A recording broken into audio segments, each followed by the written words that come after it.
वित्त मंत्री निर्मला सीतारमण ने आज देश में आम बजट पेश किया। ये 1.5 घंटे के आम बजट के दौरान वित्त मंत्री की तरफ से दो चीज़ों पर प्रमुख तौर पे जोर दिया गया। पहली चीज़ ये कि क्रिप्टो करेंसी, दूसरी चीज़ ड्रोन के प्रोडक्शन पे जोर दिया गया। माना यह भी जा रहा है कि इस पूरे बजट को टेक्नो बजट हम कह सकते हैं, ऐसा कई विशेषज्ञ कह रहे हैं। हमारे साथ इस वक्त टेक्नो एक्सपर्ट हरीश टिबरेवाला मौजूद हैं। सर, इस पूरे बजट को टेक्नो बजट कहना कितना सही होगा? मेरे ख्याल से आपने बहुत ही अच्छा टर्म निकाला है, टेक्नो बजट। वाकई ये टेक्नो बजट है।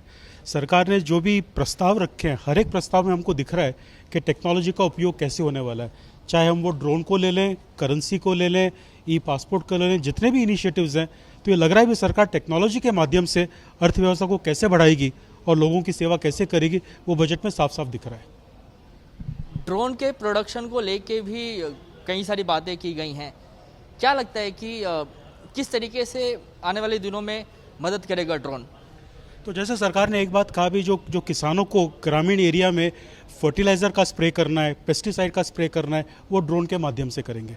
तो ड्रोन के माध्यम से करते ही आपकी सारी कॉस्ट है, वो कॉस्ट बहुत कम हो जाता है, आपका काम बहुत इफेक्टिव हो जाता है और आप उसका ट्रैकिंग कर सकते हो। तो ड्रोन पे बहुत ज़्यादा महत्व दिया गया है, ड्रोन के प्रोडक्शन पे महत्व दिया गया है और ड्रोन के यूसेज पे महत्व दिया गया है। दूसरा जो सबसे अहम जिक्र किया गया इसमें, वो क्रिप्टो करेंसी को लेके सरकार ने ये भी कहा कि हम डिजिटल करेंसी जो है वो लॉन्च करेंगे। इस साल डिजिटल रुपी जो है वो आरबीआई की तरफ से लॉन्च किया जाएगा।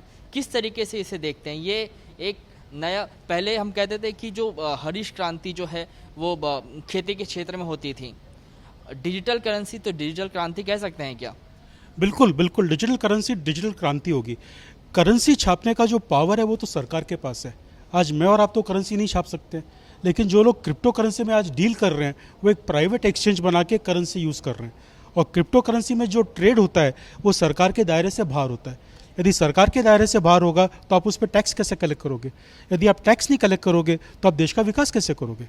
तो टैक्स कलेक्ट करने के लिए बहुत ज़रूरी है कि इन तरीके की क्रिप्टो करेंसी की जगह सरकार खुद की क्रिप्टो करेंसी लावे, उसके माध्यम से आप ट्रेड करो।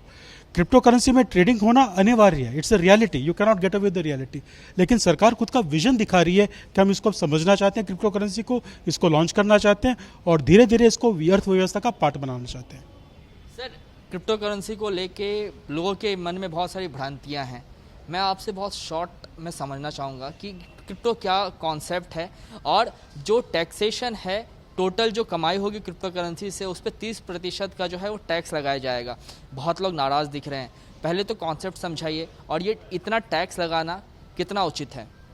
तो पहली बात तो जो क्रिप्टो करेंसी का कॉन्सेप्ट है, आज हम लोग जो ट्रेडिंग करते हैं शायद नोटों में करते हैं। क्रिप्टो करेंसी जो ट्रेडिंग होती है वो पूरी इलेक्ट्रॉनिक होती है, उस पर मतलब नोट होता ही नहीं है करेंसी करने के लिए। और वो क्रिप्टो करेंसी आप आपकी आइडेंटिटी के साथ जोड़ सकते हो। तो मेरे को जितना खर्चा करना है, जहाँ से करना है, वॉलेट बना के मैं खर्चा कर सकता हूँ। तो ये फ्यूचर ऑफ इंटरनेट है क्रिप्टो करेंसी। दूसरा जो सरकार ने टैक्स लगाया है, आज यदि मैं आपको ज़मीन बेचूं या ये शर्ट बेचूं तो टैक्स तो भरना पड़ता है ना, चाहे वो कैपिटल गेन टैक्स हो या जीएसटी हो। लेकिन कोई क्रिप्टो के माध्यम से कुछ बेचता है तो सरकार उस पर टैक्स नहीं लगा पा रही है। इसके बाद में सरकार उस पर टैक्स लगा पाएगी। तो मेरे ख्याल से तो ये सही बात है।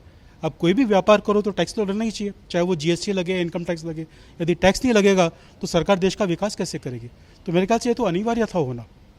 सर, एक अहम बात पूरे बजट के दौरान पासपोर्ट को लेके की गई। चिप का जो है वो इस्तेमाल किया जाने वाला है आने वाले दिनों में, ये कहा गया।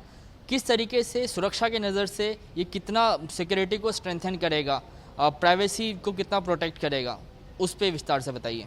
तो सुरक्षा के एंगल से तो बहुत ही बढ़िया है, क्योंकि आपका जो पासपोर्ट है, फिजिकल पेपर है, वो चोरी हो सकता है, उस पर कोई फ़ोटो बदली कर सकता है, कोई वीज़ा छाप सकता है। यदि सारा डेटा इलेक्ट्रॉनिक है तो आपके बायोमेट्रिक से रिलेट हो जाएगा, आपके फिंगरप्रिंट है, आई रेटिना से।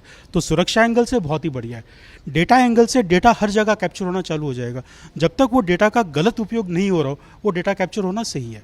तो आपका डेटा सरकार के पास जाएगा, जो शायद आज भी जाता है। आप कंट्री से बाहर जाते हो, डेटा एंट्री हो ही रहा है, तो मेरे ख्याल से उतना डेटा एंट्री होने वाला है। उसके अलावा तो और कोई डेटा आप देने वाले नहीं हो। तो मेरे ख्याल से ई पासपोर्ट का मूव भी बहुत ही बढ़िया मूव है। तो ये हरीश टिबरेवाला थे जिन्हें आप सुन रहे थे। इनका साफ तौर पे कहना था कि ये पूरी तरीके से अगर देखा जाए तो टेक्नो बजट जो है वो है। और टेक्नो बजट इसलिए क्योंकि इसमें क्रिप्टो करेंसी की बात की गई, इसमें ई पासपोर्ट की बात कही गई है जिसमें कि चिप लगाया जाएगा, साथ ही साथ ड्रोन के प्रोडक्शन पे जो है ज़्यादा जोर दिया गया है।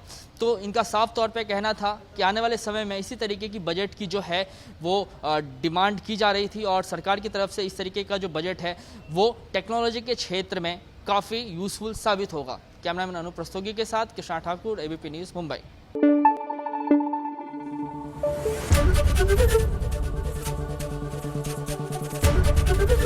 एबीपी न्यूज आपको रखे आगे।